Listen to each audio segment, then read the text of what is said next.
everybody. This is the story My Mouth is a Volcano that I started the other day and didn't get a chance to finish.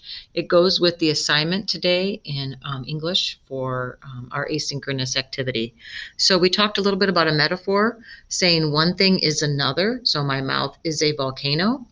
And then we also have talked about onomatopoeia, but our words whose sound suggest their meaning. Okay?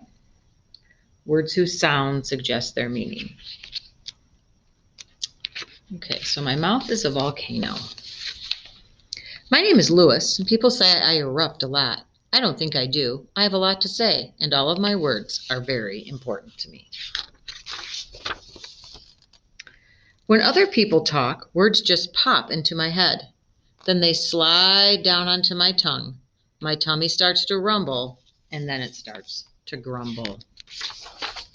My words begin to wiggle, and then they do a jiggle. My tongue pushes all of my important words up against my teeth, and then... Hey, guess what, you guys? I erupt. Words just explode out of my mouth. My mouth is a volcano. So, what does that mean? I want you to be thinking about that. What does that mean? In class, my teacher says that when we want to say something, we are supposed to look at her and raise our hand and wait until she calls on us. I tried that. After I waited patiently for what seemed like 62 years, my important words slid down from my head and onto my tongue. My tummy started to rumble, and then it started to grumble. My words began to wiggle, and then they did a jiggle, and my tongue pushed all the important words into my teeth, and my volcano erupted. Rumble, grumble. Teacher, I think we should have recess all day. I'm hungry. Can we have lunch now? Rumble and grumble are onomatopoeia. I'm trying to figure out the best way to hold this book so that you can see all the pictures. My teacher was less than pleased. She erupted me right back. I know what you are saying is very important to you, Lewis, but since it is not an emergency, you'll have to wait until I call on you. It was my volcano's fault. At daycare, we were sitting on the rug listening to Miss Polly read us a story about planting trees, and all of a sudden I thought about the time my grandpa and I planted 6 trees in the front yard. Hey guys, once I planted zillions of trees with my grandpa, and my important words slid down from my head and onto my tongue, and my tummy started to rumble, and then it started to grumble, and my words began to wiggle, and then they did the jiggle. So rumble, jiggle, grumble, wiggle, all onomatopoeia. I got a timeout. It was my volcano's fault. During dinner, Mom and Dad were talking about paying the bills. And then I thought about my friend Bill. He can blow a bubble inside of a bubble when he chews 2 pieces of bubble gum. Now that is really important. My important words about Bill slid down from my head and onto my tongue. Hey, Mom, Bill can blow a bubble in a bubble with his gum. My tummy started to rumble, and then it started to grumble, and my words began to wiggle, and then they did a jiggle. Lewis, my mom said, you interrupted again. If somebody else is talking, you don't have an emergency. You have to wait your turn. But, Mom, my words, they slide down from my head and onto my tongue, and then my tummy starts to rumble. Lewis, you did it again. I got sent to my room. She said I was rude. It was my volcano's fault.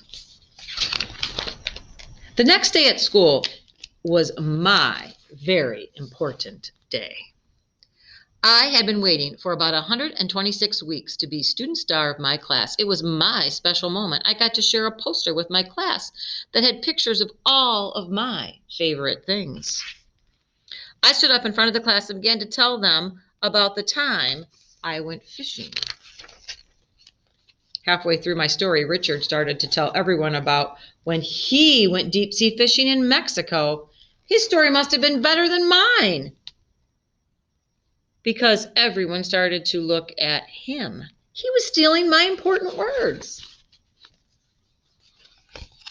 Sorry, everybody. I'm trying to Richard, said my teacher, you just interrupted Lewis. Please wait until he has finished talking, and then he might call on you. I couldn't believe how rude that was of Richard. He interrupted me. It really made me angry.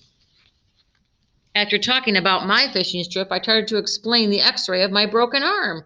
And just as I was getting to the good part, Courtney started to tell the class about when she broke her leg. Courtney, said my teacher, you just interrupted Lewis. Please wait until he's finished talking, and then he might call on you. I couldn't believe how rude that was of Courtney. She started talking right during my 15 minutes of fame. She ruined my important words. She almost stole my moment. When I got home, I told my mom about rude Richard and rude Courtney. Now you know how we feel when you interrupt us, said my mom. I never thought about that.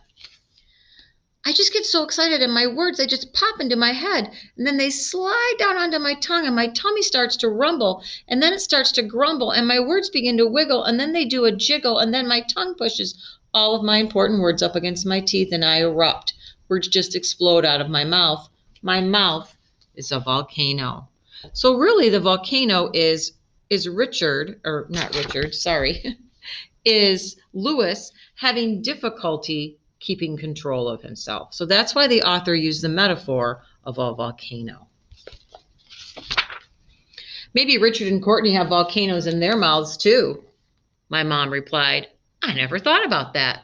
Well, son, the next time your important words are pushed into your teeth by your tongue, bite down hard and don't let them out. Then take a deep breath and push your words out through your nose. Then, when it's your turn to talk, take a deep breath and breathe them back into your mouth. Will that work? I asked. Only if you make it work, said my mom. That night at dinner table, my sister Sylvia was in the middle of one of her long girl stories when my important words began to slide down from my head and onto my volcano started to do its thing. And just as my tongue started to push my words out through my teeth, I bit down really, really hard, and then I breathed my words out through my nose. As soon as my sister finished talking, I took a deep breath, and back in went the words. I was amazed that they had just hung around outside my mouth and didn't float away. Then I told my story, and nobody got mad at me for erupting.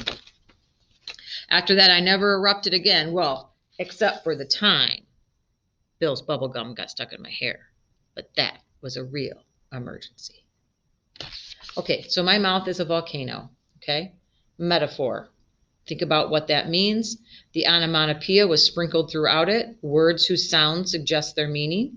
There's an assignment in the English Google Classroom for you to complete that is going to require you to apply what you learned about metaphors and onomatopoeia.